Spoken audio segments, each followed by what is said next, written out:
Pertarungan antara Raden Kian Santang dan Prabu Siliwangi adalah kisah legendaris dari budaya Sunda yang mengandung nilai-nilai spiritual, moral, dan kultural.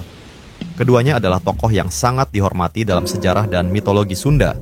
Meskipun dalam konteks sejarah, ceritanya sering dikisahkan dengan unsur-unsur mitos yang kuat. Latar belakang.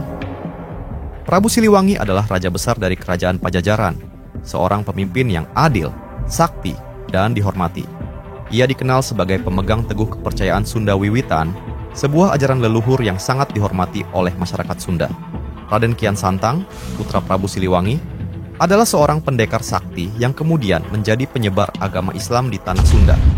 Setelah berguru kepada Syekh Datuk Kahfi di Gunung Jati, Raden Kian Santang memeluk Islam dan merasa terpanggil untuk mengajak ayahnya dan rakyat Pajajaran ke jalan yang sama. Namun, Prabu Siliwangi yang sudah sepenuhnya berpegang pada ajaran leluhur menolak ajakan Raden Kian Santang. Penolakan ini menjadi awal dari konflik yang mendalam antara keduanya. Awal pertarungan. Setelah berulang kali mencoba membujuk ayahnya melalui dialog, Raden Kian Santang memutuskan untuk menantang Prabu Siliwangi dalam sebuah pertarungan.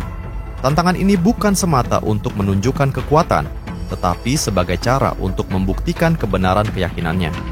Pertarungan terjadi di sebuah hutan lebat di wilayah Sunda. Hutan ini dianggap sebagai tempat yang sakral, penuh dengan energi mistis. Prabu Siliwangi datang dengan penuh wibawa, diiringi macan putih sebagai simbol kekuatannya. Sementara itu, Raden Kian Santang datang dengan keris pusakanya yang memancarkan cahaya spiritual. Pertarungan. 1. Kekuatan mistis dan fisik pertarungan dimulai dengan adu kekuatan fisik. Prabu Siliwangi menggunakan tongkat sakti dan ilmu kanuragannya, sementara Raden Kian Santang mengandalkan ilmu bela diri dan kekuatan spiritual yang ia peroleh dari gurunya.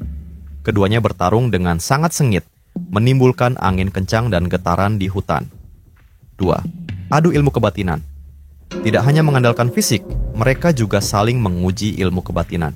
Prabu Siliwangi mengeluarkan jurus-jurus gaib yang memanggil kekuatan alam, termasuk memanggil harimau sebagai pelindungnya.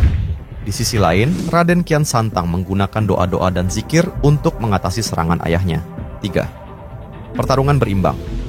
Meski sama-sama sakti, pertarungan ini tidak menunjukkan tanda-tanda kemenangan dari salah satu pihak. Keduanya memiliki kekuatan yang luar biasa, tetapi tidak menggunakan serangan mematikan karena masih ada rasa hormat antara ayah dan anak. Akhir pertarungan. Setelah pertarungan berlangsung lama, Raden Kian Santang berhasil menunjukkan ketangguhan spiritualnya. Ia membuktikan bahwa kekuatannya berasal dari keimanan yang kokoh. Namun, Prabu Siliwangi tidak menyerah begitu saja. Ia menyadari bahwa kekuatan anaknya adalah sesuatu yang luar biasa, tetapi tetap memegang teguh ajaran leluhurnya. Dalam beberapa versi cerita, Prabu Siliwangi memilih untuk ngahiyang, yaitu menghilang secara gaib bersama para pengikutnya dan macan-macannya ke dalam hutan mistis.